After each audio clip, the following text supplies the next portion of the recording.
un maestro excelente que es el licenciado Abel Campirano Marín, que ya está listo y preparado con nosotros, que nos da mucho gusto saludarlo este día en vivo para felicitarlo. ¿Cómo está mi maestro? Bienvenido, gracias por acompañarnos, felicidades.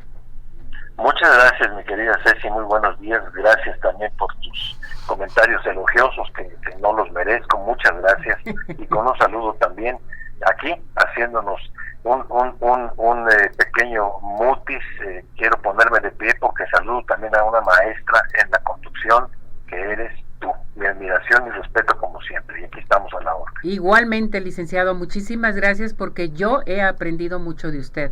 Y gracias, gracias, gracias por todas esas cápsulas, por todo lo que nos manda, por todos sus conocimientos. Felicidades, Lic. Muchas gracias, muchísimas gracias, de verdad. Bueno, pues este día, como tú lo sabes, Ceci, es un día muy significativo aquí en nuestro país, porque es el día en el que festejamos a nuestros mentores, a los maestros. Lo habíamos comentado en algunas de las capsulitas que has estado difundiendo. Se promulgó, se institucionalizó por parte de Venustiano Carranza el Día del Maestro para conmemorar la toma de Querétaro en el año de 1867. En realidad esa es la cuestión de carácter político, la cuestión más de carácter pedagógico es en relación con ese homenaje que se le rindió a uno de los grandes pedagogos de toda la historia, como fue Juan Bautista de La Salle, creador también de todo un sistema, de todo un método que hasta la fecha se sigue aplicando, que hay inclusive escuelas especializadas en el método lasallista. Juan Bautista de La Salle, que pues creó precisamente, entre otras muchas cosas, la enseñanza obligatoria en las escuelas, la educación gratuita y la enseñanza obligatoria con distintos idiomas, la lectura en francés, la lectura en latín. También creo que vale la pena mencionar que aquí en nuestro país hemos tenido grandes maestros, grandes pedagogos, como por ejemplo fue el maestro Justo Sierra, Antonio Caso, el maestro Agustín Yáñez. Existe constitucionalmente una disposición legal que todos debemos de conocer y de saber que existe, que es el artículo 3 de la Constitución Federal, donde se establece la garantía del derecho a la educación, y que tiene una ley reglamentaria que se llama Ley de Educación, que vino a abrogar una ley anterior que había aquí en nuestro país, que era la Ley General de la Infraestructura Física Educativa. La Ley General de Educación fue promulgada, es una ley nueva relativamente hablando, fue promulgada por el actual presidente Andrés Manuel López Obrador. Esto fue el 30 de junio del año 2021. Ahí se establecen las reglas generales de todo lo que es la educación primaria o la básica, la elemental, secundaria, preparatoria e incluso los posgrados. Se integra el sistema educativo nacional. De hecho, la labor de los maestros es incomparable, inconmensurable y digna de encomio, porque existen muchos ejemplos de esa entrega tan absoluta de parte de los grandes pedagogos, y que hasta la fecha su influencia se ha visto replicada por cientos de escuelas en todo el mundo. Quiero recordar dentro de esos grandes o esas grandes pedagogas, porque también hubo mujeres, a María Montessori, que tiene precisamente un manual práctico del método Montessori.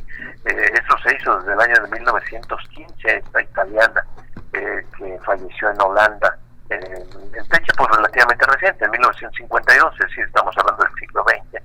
Fue una filósofa, científica, bióloga, activista de los movimientos feministas, y creó dentro de los sistemas de sus aportes a la educación el demostrar científicamente que a través de los juegos los niños pueden investigar su entorno y adquieren conocimiento. Las actividades lúdicas del método Montessori extraordinarias.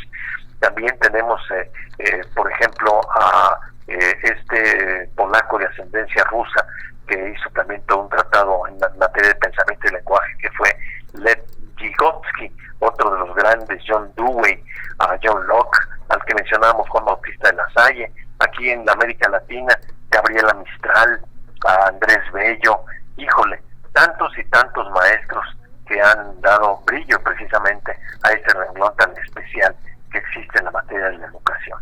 quiero concluir este tema muy breve, pero yo creo que es muy significativo para todos nosotros por el recuerdo que tenemos de los maestros, refiriéndome un poquitín al marco legal de la educación. La educación es, por definición, laica, obligatoria y gratuita.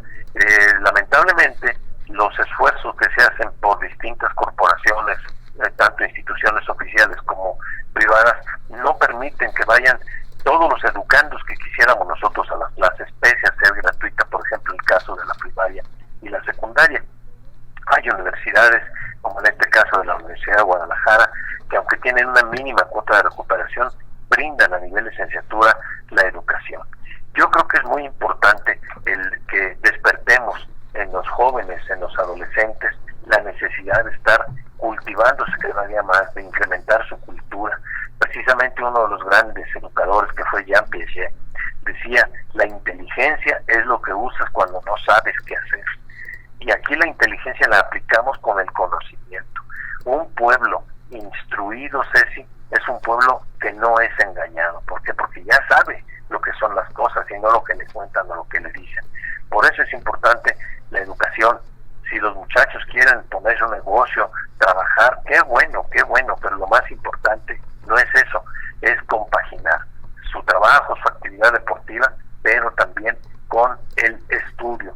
¿Cuántos deportistas hemos conocido, boxeadores, futbolistas, que han sido verdaderas estrellas, pero su falta de estudios ha motivado que muchos que andan a su alrededor hagan que dilapiden sus fortunas? Por eso la educación es el principal tesoro que tenemos. Y con esto concluyo, nuestros maestros han sido y seguirán siendo nuestros segundos padres. Así es, licenciado. Pues muchísimas gracias, licenciado, por estos comentarios, por darles a conocer a nuestro público lo que es un maestro, y hay que recordarlos porque toda la vida vamos a aprender de ellos. Es cierto, todos los días aprendemos, recordando aquel principio viejo de Sócrates que decía: yo solo sé que no sé nada, porque no es sabio el que sabe, sino el que, consciente de su no saber, se afana por lograr un saber mejor. Esta especie de jerigonza se traduce muy simple: todos los días aprendemos, todos los días demostramos nuestra ignorancia, así que hay que aprender. Exactamente. Felicidades, maestro, cuídese mucho, Lic. Nos vemos y nos escuchamos. Un abrazo y la próxima semana estaremos con ustedes. Claro que sí, gracias, feliz día. A ti, mi querida Ceci, igualmente, muchas gracias. Gracias.